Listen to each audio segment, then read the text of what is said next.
Dans cette deuxième partie sur la projection stéréographique, nous allons nous concentrer sur deux éléments de symétrie déjà vus auparavant, le centre de symétrie et le miroir. Vous verrez que cela va nous permettre d'introduire les roto-inversions. Nous commençons par observer l'action du centre de symétrie sur une demi-droite. Nous repartons de la sphère de centre haut et d'axe vertical nord-sud. Lorsque le cristal présente un centre de symétrie, celui-ci est logiquement placé au centre de la sphère et son projeté stéréographique au centre du cercle de projection. Je rappelle que le symbole graphique du centre de symétrie est un petit rond vide. Considérons la direction de demi-droite OP de l'hémisphère nord, dont le projeté stéréographique est obtenu en reliant le point P au pôle sud, puis appliquons-lui l'opération inversion. Cette opération conduit à une direction OP' de l'hémisphère sud, dont on obtient le projeté stéréographique en reliant P' au pôle nord. Le plan de projection présente ainsi un point et un cercle diamétralement opposés, symétriques par l'opération inversion par rapport au centre de symétrie situé au centre de la sphère. C'est un élément de symétrie d'ordre 2, car appliquer l'inversion au cercle conduit au point de départ. Intéressons-nous maintenant à la projection stéréographique du miroir selon sa position par rapport à l'axe nord-sud. Tout d'abord, un plan miroir qui contient l'axe nord-sud.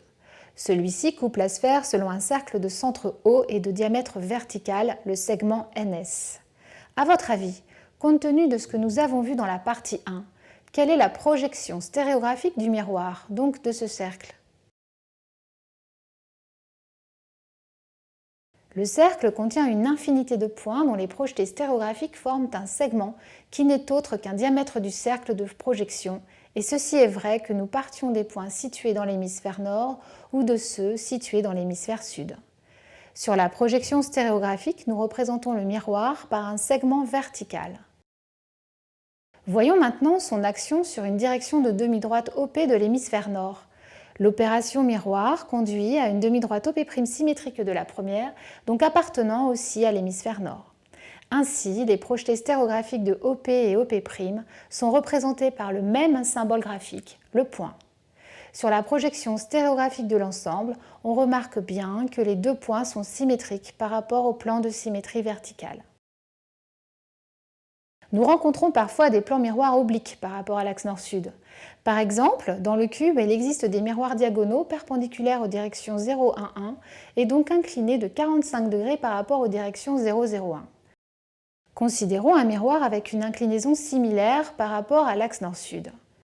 Comme précédemment, son projeté stéréographique est obtenu en reliant aux deux pôles la distribution continue des points qui constituent le cercle à l'intersection entre le plan et la sphère. À deux dimensions, on obtient ainsi deux arcs de cercle, en trait plein pour le demi-plan du miroir situé dans l'hémisphère nord et en trait tireté pour celui situé dans l'hémisphère sud. Considérons maintenant une demi-droite OP proche du plan incliné. Ainsi, son symétrique OP' restera dans le même hémisphère. Ce qui conduit à deux points de part et d'autre de l'arc de cercle en trait plein sur la projection stéréographique en deux dimensions.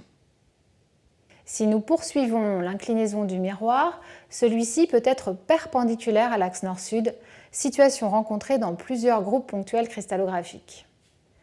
Dans ce cas, le projeté stéréographique du miroir se confond avec le cercle de projection, alors nous le représentons par un trait plus épais. Par application de l'opération miroir, une demi-droite OP de l'hémisphère nord a son image OP' dans l'hémisphère sud et les projetés stéréographiques de P et P' sont situés au même endroit du cercle de projection, comme vous pouvez le voir sur cette image en deux dimensions. Pour finir cette deuxième partie, nous allons reprendre le cas du miroir, ou plus précisément définir l'opération miroir comme le produit de deux autres opérations que nous avons déjà vues.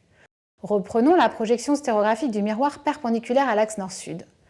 Partant d'une direction de l'hémisphère nord représentée par un point, nous obtenons une direction symétrique dans l'hémisphère sud représentée par un cercle. Comment peut-on passer du point au cercle, tous deux au même endroit, en combinant deux autres opérations de symétrie? Ce qui permet de passer d'un point à un cercle, c'est le centre de symétrie. Mais le point et le cercle, symétriques par opération inversion, se retrouvent diamétralement opposés. Quelle est donc l'opération de symétrie qui permet de ramener ce cercle au même endroit que le point? Appuyez sur pause pour réfléchir, puis relancez la vidéo quand vous aurez trouvé.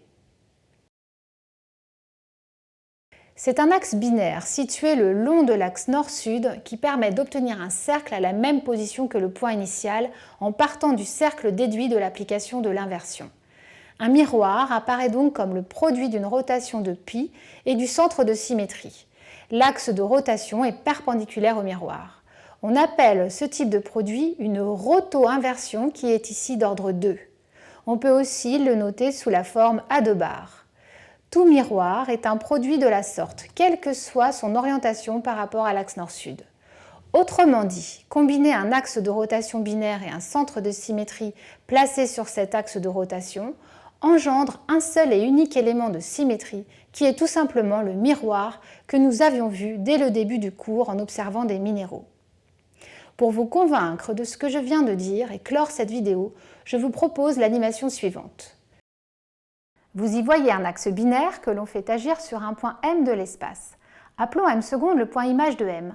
M seconde est un point intermédiaire car notre opération produit n'est pas terminée. Plaçons un centre de symétrie sur l'axe binaire, puis appliquons l'opération inversion au point M seconde.